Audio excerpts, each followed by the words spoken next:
really the intent of our clinic is to give you tools to put in your toolbox. When I go to a clinic, I try to grab one or two things that I can steal and use. And most of what we're sharing, we've stolen from somebody else. So I'm going to start with this, how to fix it. That's the title of the clinic. Let's see. All right, so what's broken? To be clear, what Kelly was talking about is on the FMEA adjudication sheet, the musical effect, okay? I think Randy covered some of the technical preparation in the last clinic. I'm going to cover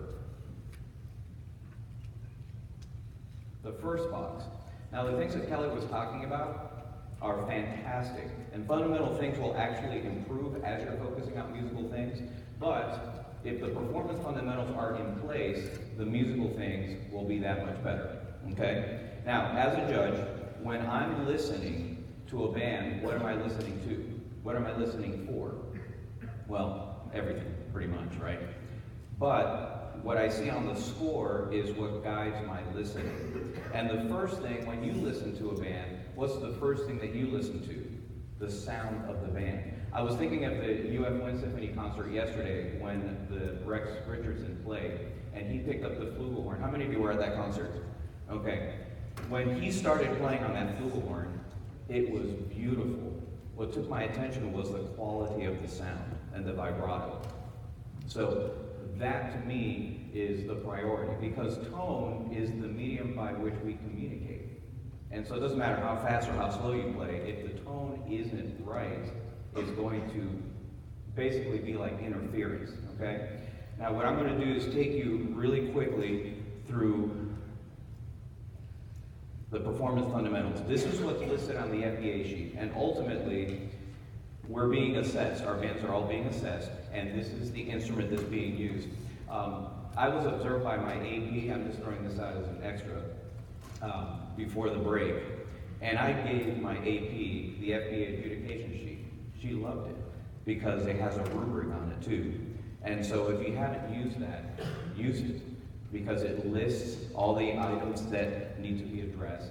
And a few years ago when I was on the MPA committee, we added a rubric to the back of the MPA sheet. How many of you have seen or are familiar with the rubric?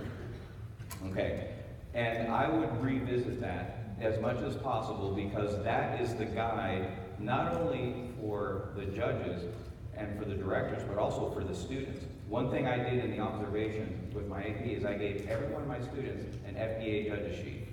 And I had them judge themselves and then judge what's around them.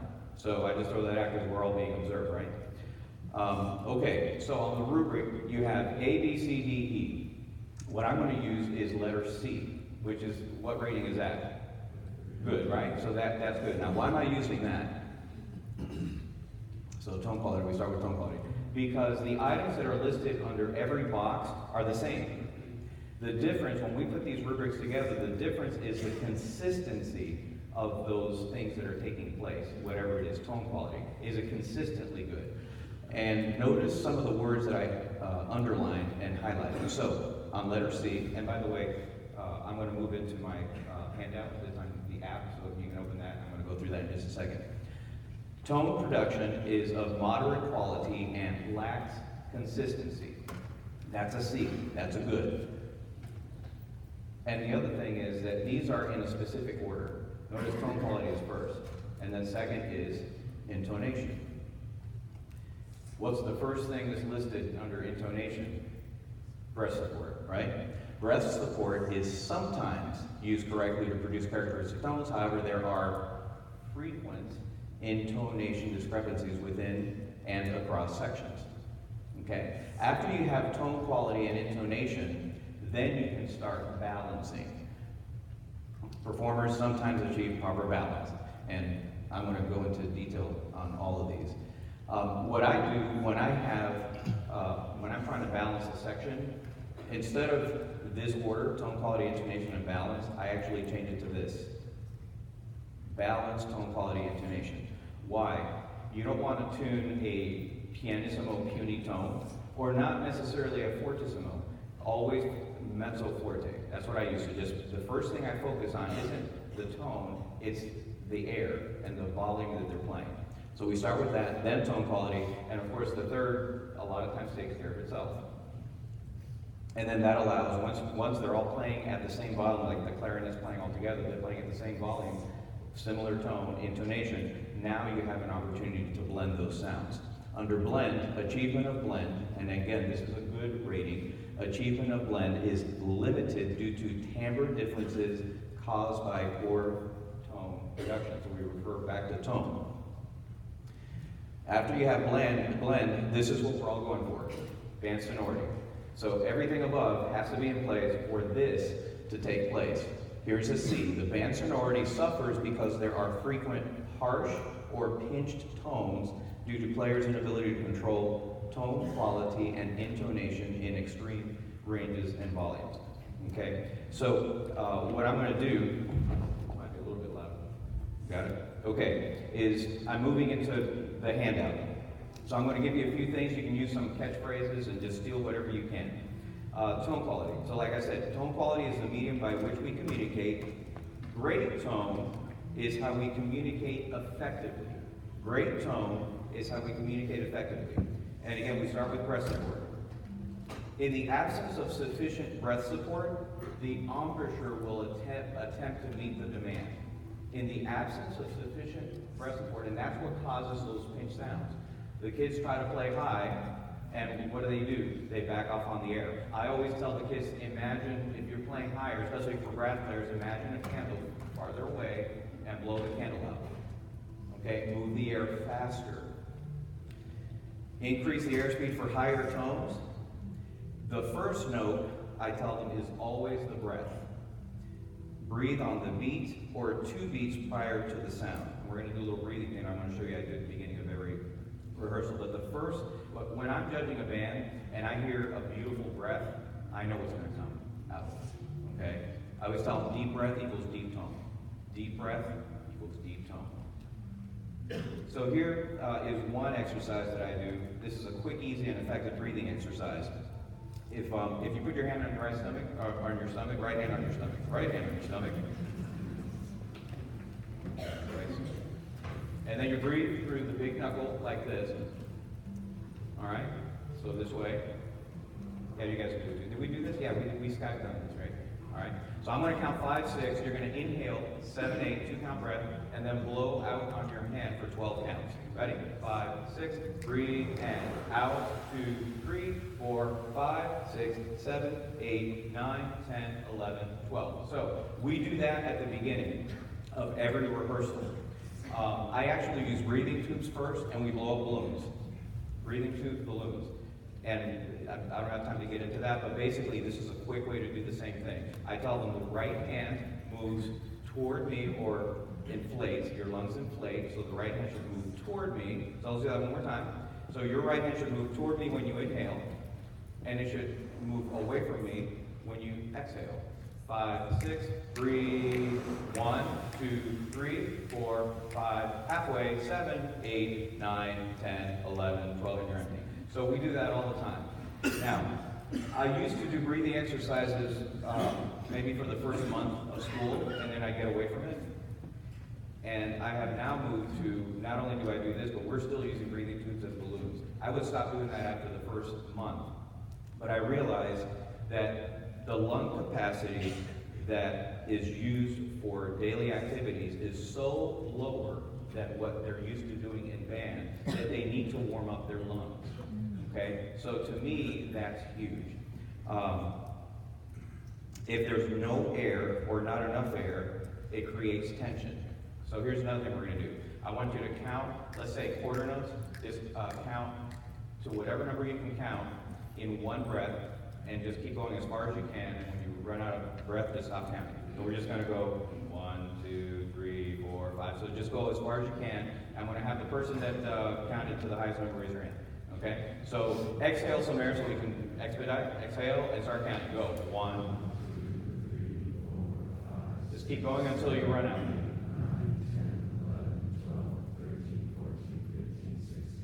Who's going to win? I have $100,000 for the first one. Keep going, come on.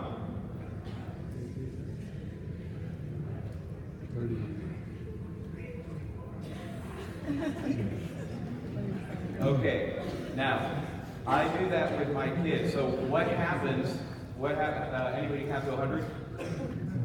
Yeah, no, good. You'd probably be like passed out on the floor.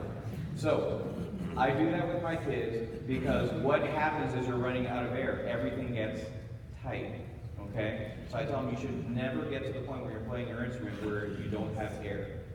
Okay, it's very important. There's another thing I could have you do, but I have to move on. So, moving on, let's see. So, I'll just leave that up there because I'll go backwards. That's it. Okay, so tone. What is a great tone?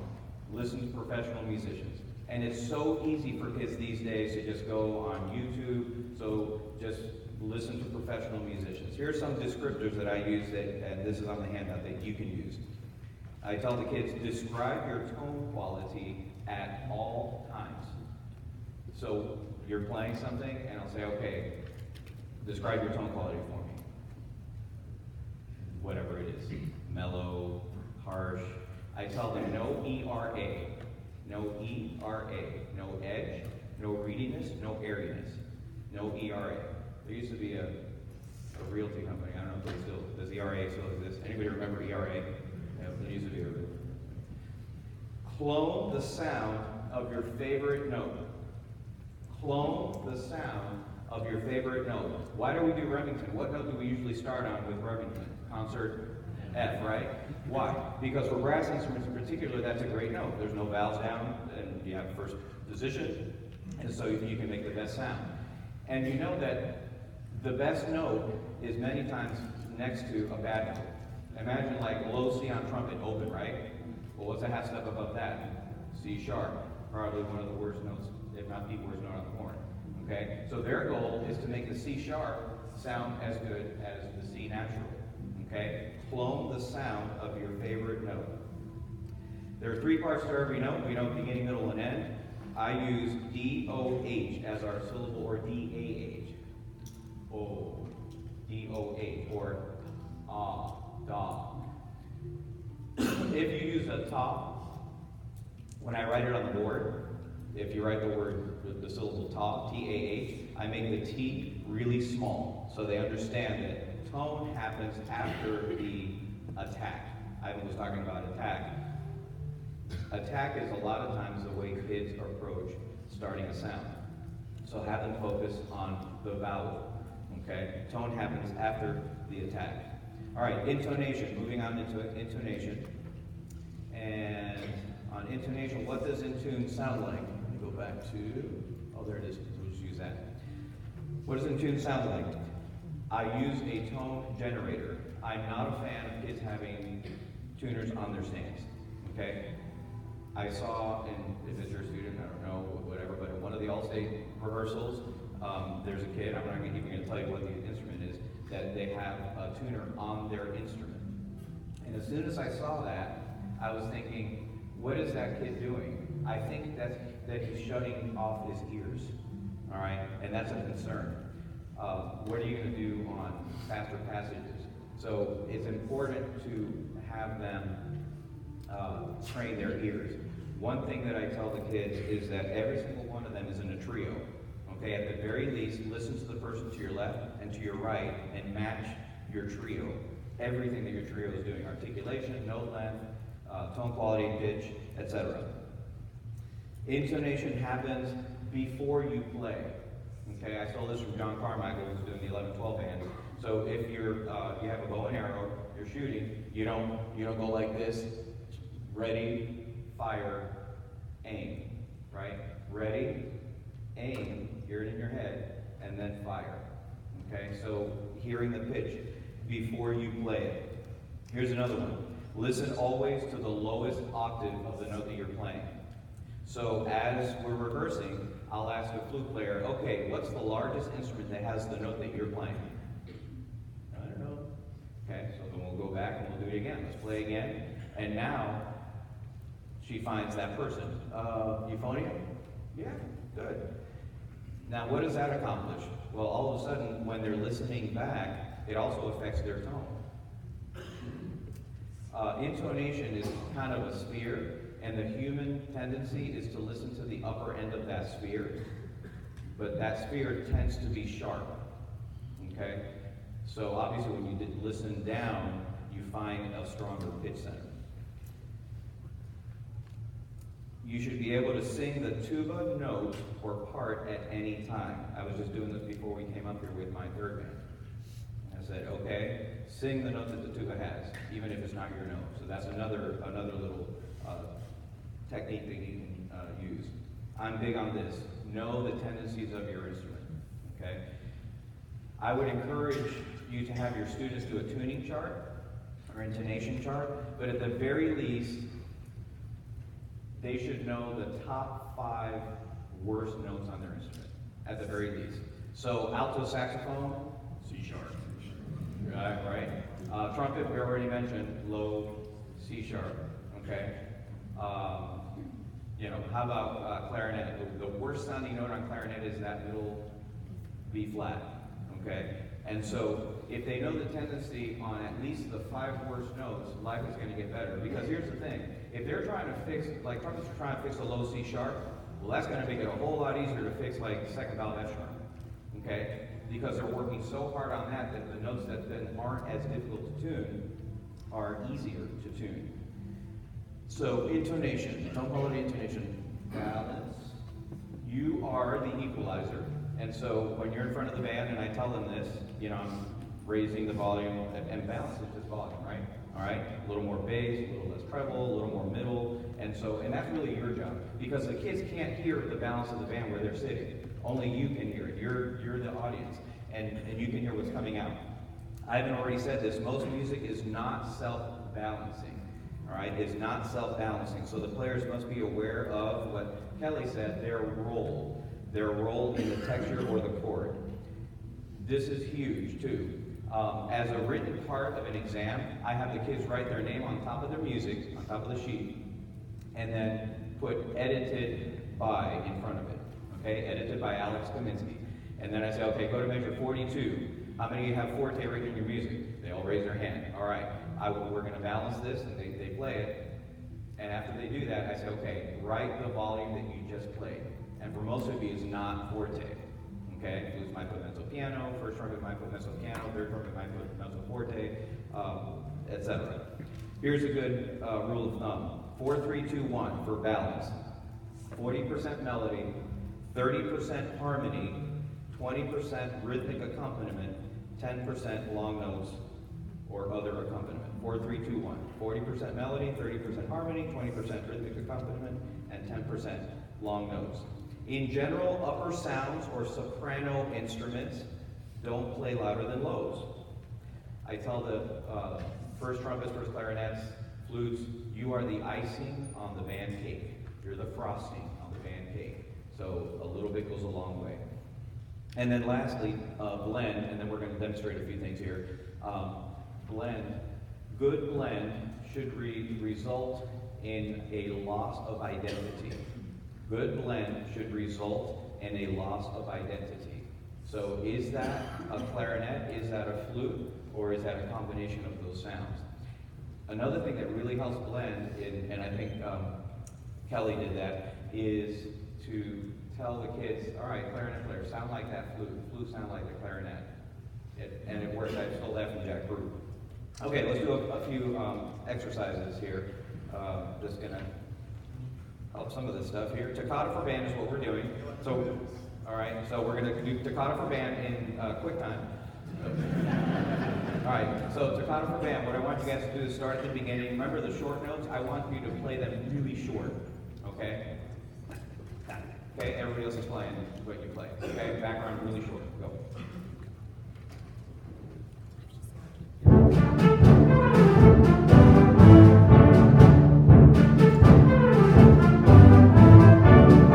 I haven't mentioned this, that the quality of the short note is what separates good from great, really. Okay? So, what I would do with that short note, let me have the accompaniment use a CH. Say the word, everybody can do this. Say the word chisel. Everybody say chisel. Chisel. Okay? Now I use CH. Rather than is deeper, okay? So let me have you guys that have the accompaniment part, just sizzle your part on CH. Ready? 1, 2, ready, go. Good. Now here's the other thing. Be consistent with the note length. So I'm hearing, there's 3 eighth notes, I'm hearing. You're cheating the last one. Make sure the third one is as strong as the first 2, right? Try it again. 1, 2, sizzle, and. Good. Now let's have everybody play, and then you guys use that kind of air to energize each one of those eighth notes, okay?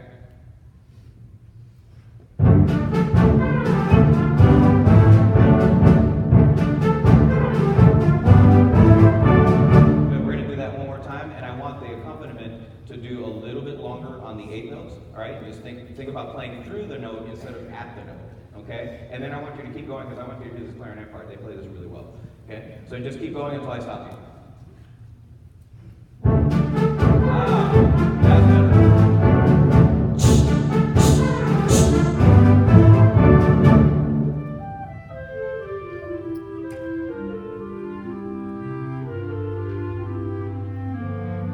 That's it, third clarinets, play out.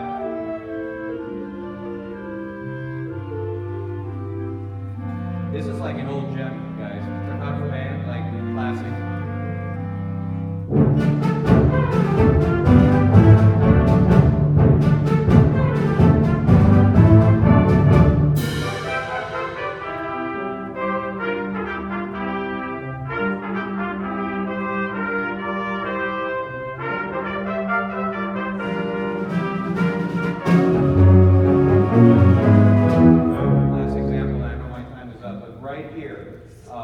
And this was mentioned, I haven't mentioned this, at measure 51, okay, the woodwinds have a tremolo, and then there's that long note. I want you guys to play the volume that's marked, okay, so do it wrong.